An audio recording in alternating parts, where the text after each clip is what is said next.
დღესდღეობის ცენტრალურ ბიბლიოთეკაში დემოკრატიის კომისიის მცირე გრანტების პროგრამის პრეზენტაცია გაიმართა.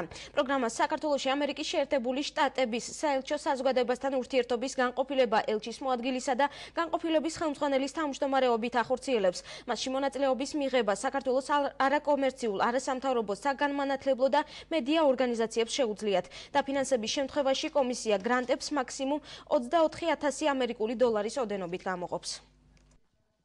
წელს ამერიკის საელჩოს აქვს გამოყოფილი 4 მიმართულება, რომელი მიმართულებით ორგანიზაციებმა უნდა შემოიტანონ საგრანტო განაცხადები, პროექტები. ეს მიმართულებები არის სამოქალაქო ჩართულობა, ახალგაზრდების ჩართულობა, გარემოს დაცვა და მედიის განვითარება. თვითონ გრანტის ოდენობის მაქსიმალური თანხა არის 24,000 დოლარი, ამერიკული დოლარი. როგორც თქვი, განაცხადების შემოტანის ვადა ბოლო ვადა არის 28 თებერვალი დღის 6 საათამდე ამერიკის საელჩოში უნდა მოგვიტანოთ განაცხადები.